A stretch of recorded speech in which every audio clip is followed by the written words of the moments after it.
Estimado povo de Deus, estamos quase concluindo este tempo bonito que nós chamamos o tempo da Páscoa. Próximo final de semana nós iremos celebrar Pentecostes, a conclusão desse período onde, após o período de Pentecostes, a solenidade de Pentecostes, o Círio Pascal, que representa o Cristo ressuscitado, ele não ficará mais nas celebrações do domingo, apenas quando tiver batizado, porque precisa do Círio Pascal, como a imagem daquele que é o ressuscitado. Então, de modo muito significativo e muito pedagógico, mas mistagógico, a liturgia hoje convida-nos a celebrar a ascensão de Jesus. Na verdade, uma celebração que acontece 40 dias depois da ressurreição, porque foi o período que Jesus, depois de ressuscitado, passou com os discípulos e retornou para o Pai. Na verdade, ele já estava no Pai, mas hoje nós estamos celebrando a coroação desses 40 dias, que também, na verdade, deveria ser celebrado na sexta-feira. Entretanto, no Brasil, a liturgia ou a Igreja do Brasil pede para que seja celebrado no domingo seguinte, para que a maioria das pessoas possa beber da graça de celebrar este dia tão significativo em nossa igreja, o dia da Ascensão. Mas o que é a Ascensão? Às vezes nós ouvimos falar, Assunção de Nossa Senhora, Ascensão de Jesus, dois conceitos diferentes. Primeira consciência que nós temos que observar e ter é que Assunção, alguém que é assunto, foi assunto por outra pessoa. Então Nossa Senhora é Assunção, então ela está sendo ou foi assunta por alguém.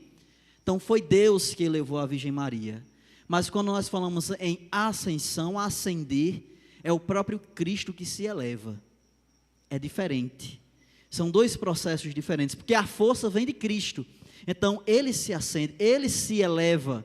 É o próprio Jesus que, ao se entregar a Deus, ele se eleva. E para isso, para nós compreendermos e colhermos as mensagens profundas deste dia, a liturgia vem dando muitos sinais bonitos e significativos. Vamos perceber.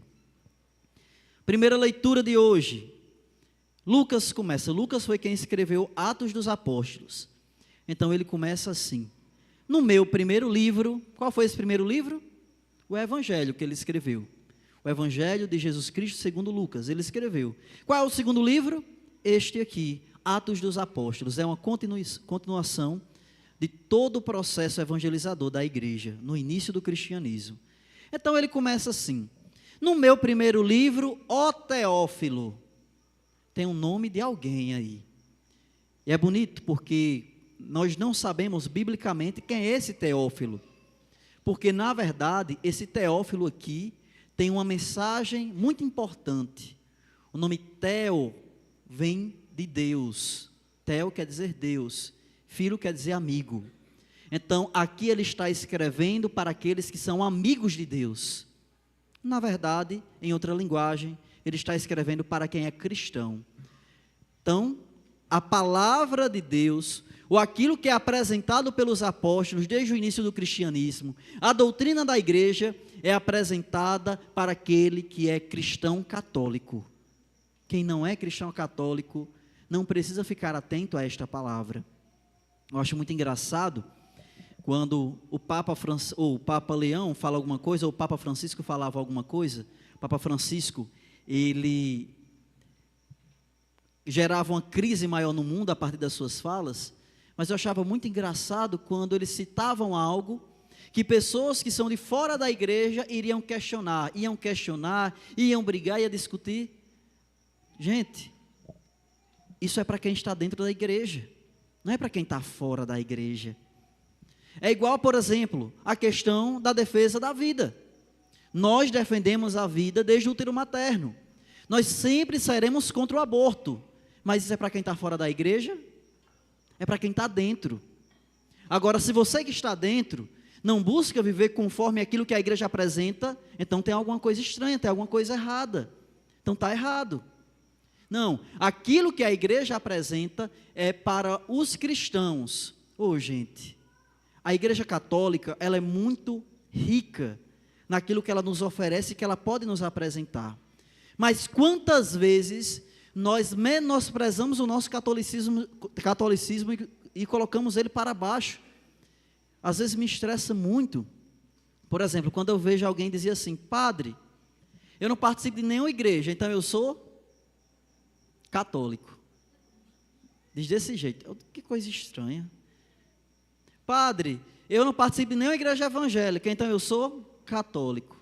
Mas a criatura não vai para a missa, a criatura não procura receber os sacramentos, ela não sabe os mandamentos da igreja, ela não tem uma vida ativa de pastoral, então você não é católico. Se você não vem para a missa, você não é católico. Porque a igreja católica é uma igreja séria, não é uma igreja de qualquer fundo de garagem, ela é uma igreja séria. E como uma igreja séria, ela tem mandamentos, ela tem doutrina. Então, se você não participa das coisas da igreja católica, então não venha me dizer que você é católico, porque você não é. É preciso participar da missa, é preciso compreender a igreja. Não, o catolicismo, ele tem uma profundidade. Por isso que você pode ser outra coisa. É mais fácil você ser protestante do que católico, se você não frequenta a missa. Porque protestante não vai para a missa. Então, nós não somos católicos nesse sentido.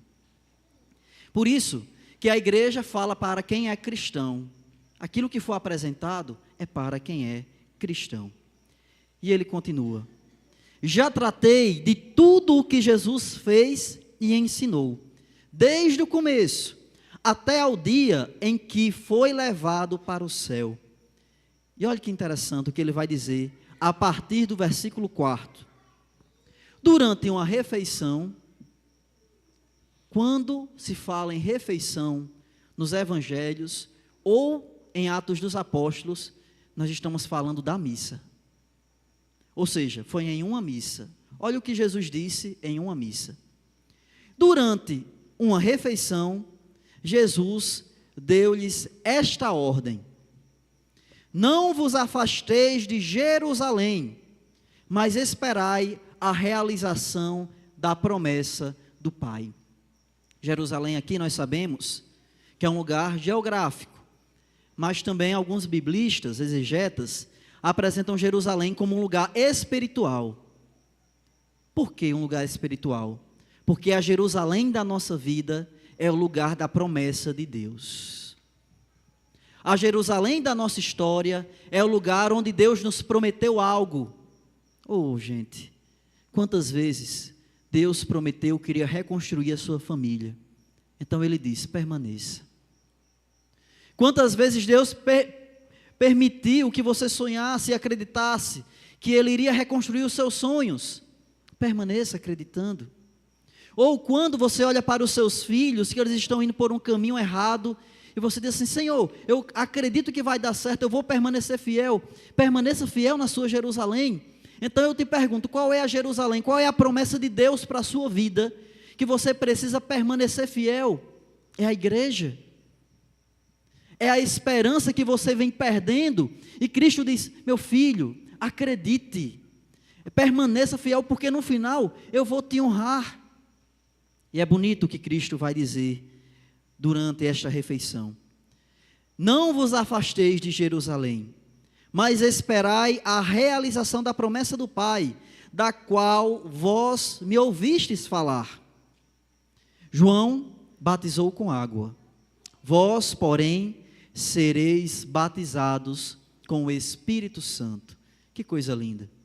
Cristo, ele retornava para o Pai, mas ele não ia deixar os apóstolos sozinhos, ou não deixou.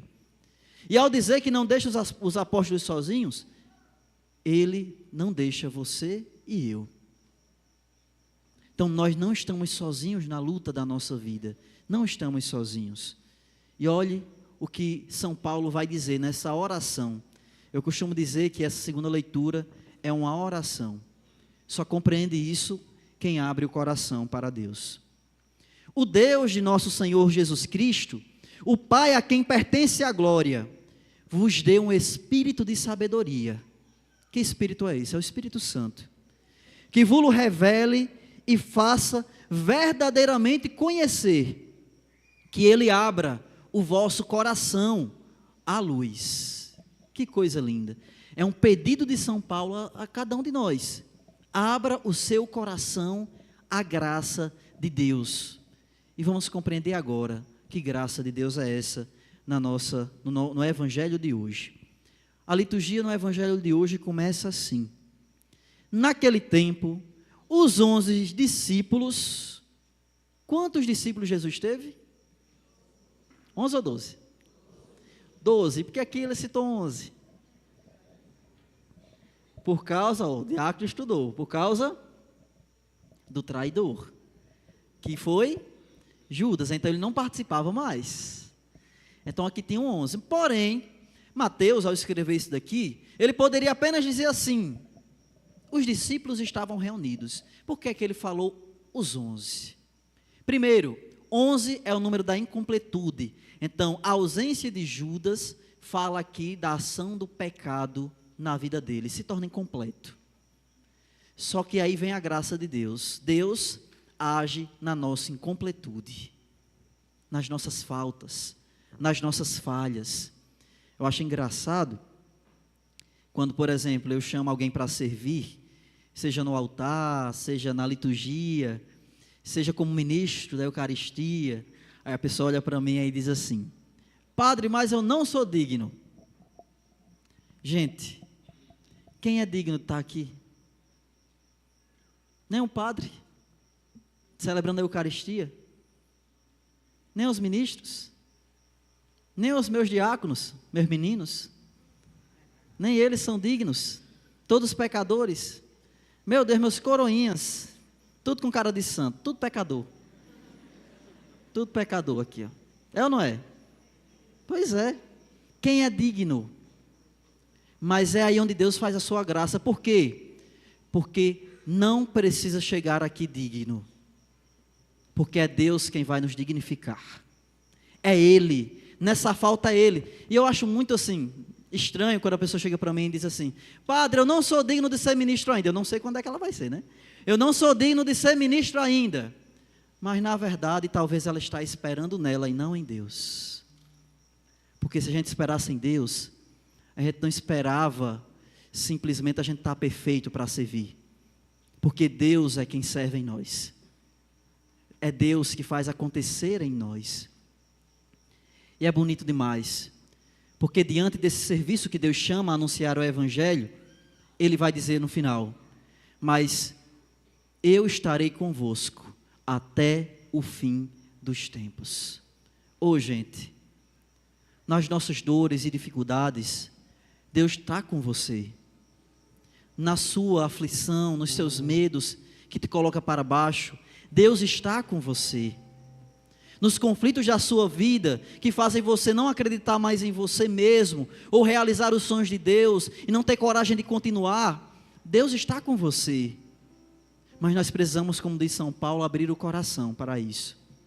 Existe uma música muito bonita, que quando eu estava rezando, eu recordava muito dela, e Deus me pedia para que eu mostrasse a vocês. Queria pedir para que o nosso coral pudesse cantar essa música agora, nesse momento, porque a música, ela tem um modo de nos falar, e a letra dela fala exatamente aquilo que a partir dessa liturgia, Deus quer nos dizer: que não tenhas medo, porque Ele está aqui, comigo e com você. Por isso, cantemos. Vem, que a tempestade já não pode te abalar, a segurança em meu barco encontrarás. Confia em mim, meu amor te abrigará. Sei que angustiado o coração se endureceu,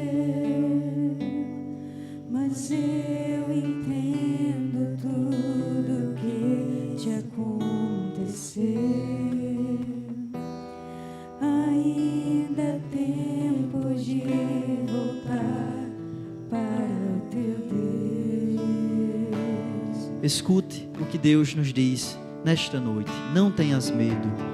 Não tenhas medo, pois eu estou Pois aqui. eu estou aqui. É o teu Senhor quem diz. É o teu Senhor quem diz.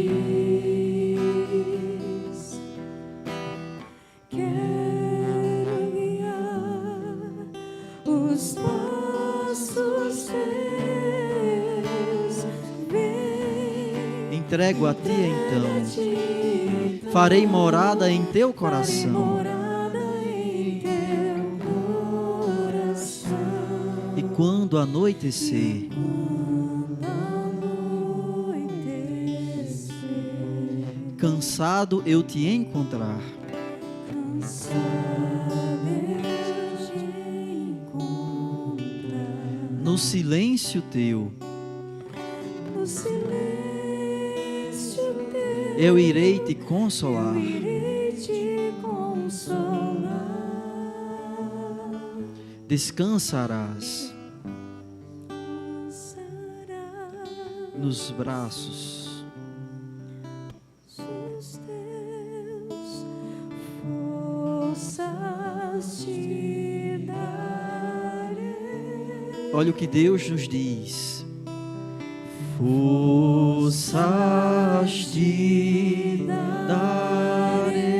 darei. Quando ele diz assim, eu estarei convosco até o fim dos tempos, é ele dizendo que ele será a força da nossa vida. Por isso, meus filhos, não desistam, porque o defensor, ele já está conosco, é o Espírito Santo de Deus. Louvado seja nosso Senhor Jesus Cristo. Sempre seja louvado. Creio em Deus Pai.